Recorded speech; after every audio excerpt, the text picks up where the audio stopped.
C1 and C2 based on this right triangle. So this right triangle is different from that. Okay, so whereas in this case the C sub 2 is the adjacent, is the length of the adjacent side, whereas in this form right here, C sub 1 is the adjacent side. Okay, that's all. So sine of phi in this case is going to be C sub 2, which is the opposite over the hypotenuse. And over here, sine of phi is the opposite over the hypotenuse, and the opposite happens to be C1. Okay, so when you convert from this form to this form, you just remember to switch the C's, all right? But this is the one that you see more often than the sine.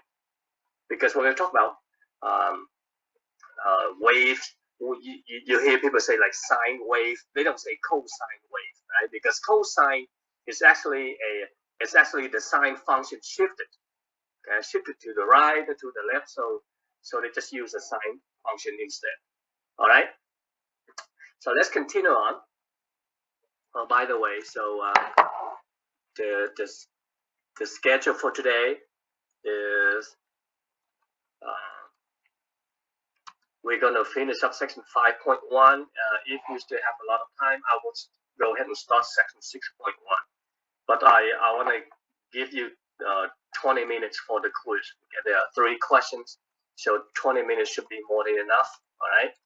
Yeah. So let's go back to here. So in trigonometry, you learned that the period of a sine and cosine function is 2 pi divided by the coefficient of the independent variable, in this case, which is the omega. So 2 pi divided by omega is equal to the period. And this angle theory is like a phase shift, okay, that you learned in trigonometry. All right. Okay. So next, let's see. And then the frequency is just the reciprocal of the period. So make sure you know how to use period and frequency to interpret things. All right. And to help you interpret more easily, you use the unit for each case. So in this case, you see the period means this is how many seconds it takes to complete a cycle. Okay?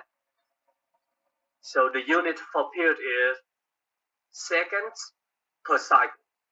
The frequency is the reciprocal.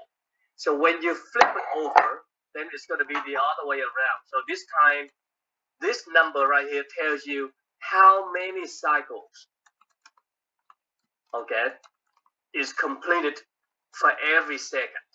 All right. I added this one to. I didn't do that here. Yeah, I didn't do that here. Okay. But anyway, so that's from the sine, the cosine functions, and the period and frequency. Okay. So I have prepared 3 examples. Okay. So before we go to the free damped motion, so let's go back and summarize the free undamped motion again. So for free undamped motion, which is this one right here, or this one, that means the position of the mass oscillates up and down, okay, with amplitude A, okay, and it continues to oscillate up and down like that.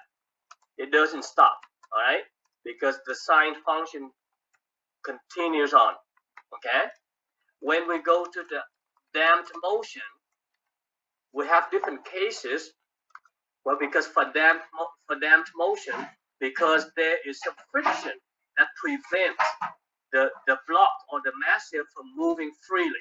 So for undamped motion up here, the block is moving freely with no friction. All right. Okay, but let's do problem number 2. So let's read the problem.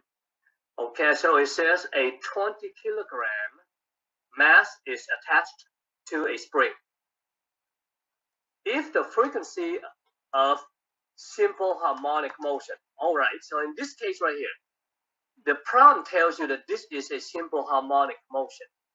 And a simple harmonic motion is a free, undamped motion. Okay, so make sure you know.